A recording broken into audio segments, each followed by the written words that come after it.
नमस्ते बच्चों। इससे पहले हमने जो पाठ पढ़ा था, उम्मीद करता हूँ वो आपको ठीक तरह से समझ में आया होगा। आज हम फिर एक नए पाठ का अध्ययन करेंगे। आपको इसे ध्यानपूर्वक श्रवण कर मुझे सहयोग देना है।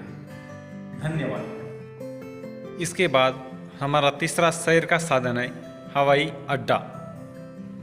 बच्चों, महाराष्ट्र में प्रमुख शहरों में इस हवाई अड्डों का अस्तित्व हमें दिखाई देता है।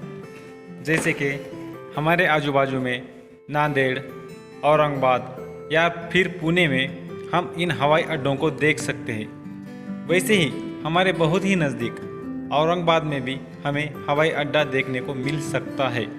यह हवाई अड्डों के माध्यम से हम दूसरे देश में या फिर दूसरे राज्य में बहुत ही कम समय में पहुंच सकते हैं। दो देशों के बीच सफ़र के लिए या फिर दो राज्यों के बीच सफ़र के लिए यह हवाई जहाज़ हमें बहुत ही अच्छे प्रमाण में उपलब्ध होता है और इसके माध्यम से हम जल्द से जल्द वहां पर पहुंच सकते हैं। सफ़र करते होंगे, लेकिन इन हवाई अड्डों के माध्यम से हम जल्द से जल्द दूसरे देश में पहुंच सकते हैं। जहाज़ से सफ़र करने के लिए हमारे पास पासपोर्ट होना अति आवश्यक है।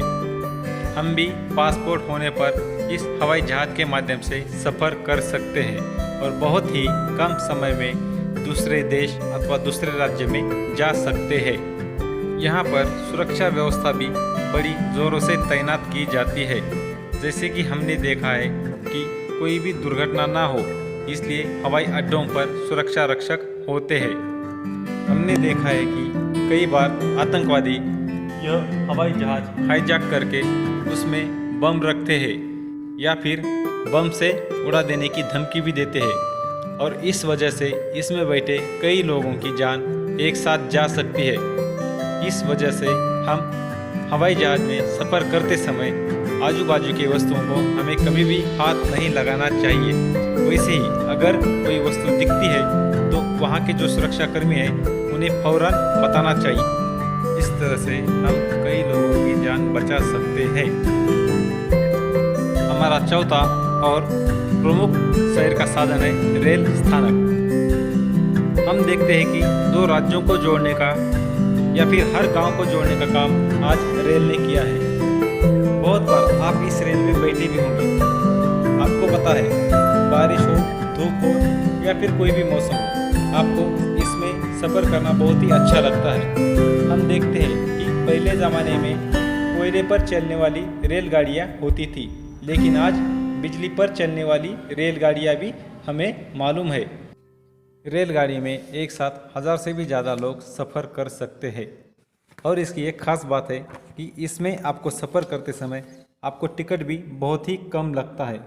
यह सबसे ज़्यादा गरीबों के लिए गरीबों की गाड़ी समझी जाती है। हम जब भी इससे सफ़र करते हैं तो हम देखते हैं कि हमें इसमें सफ़र करने के लिए बहुत सारी जगह भी मिलती है। और वैसे ही अगर आपको किसी दूसरे राज्य में जाना है तो आप आरक्षण के माध्यम से अपनी सीट बुक कर सकते हैं और आराम से दूसरे राज्य में भी लंबा सफ़र तय कर सकते हैं।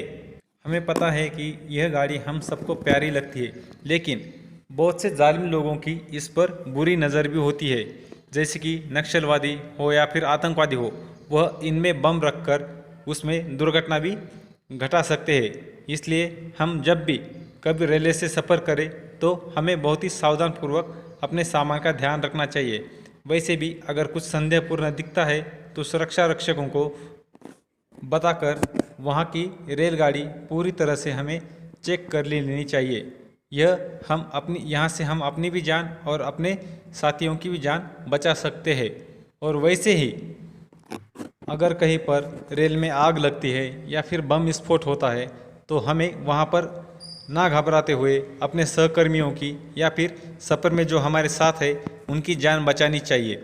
हम दरअसल देखते हैं कि बहुत बार हमें ऐसी अफवाहें सुनने में मिलती है या फिर सच में ऐसी घटनाएं भी होती है कि बम विस्फोट रेलवे में हो जाता है, तो उस समय अपने सहकर्मियों की जान बचानी चाहिए। यह हमारा अपने देश के प्रति प्रथम कर्तव्य है। अगर हम ऐसा करते हैं तो हम अपने देश के सच्चे देशभक्त कहलाने के लायक है। धन्यवाद।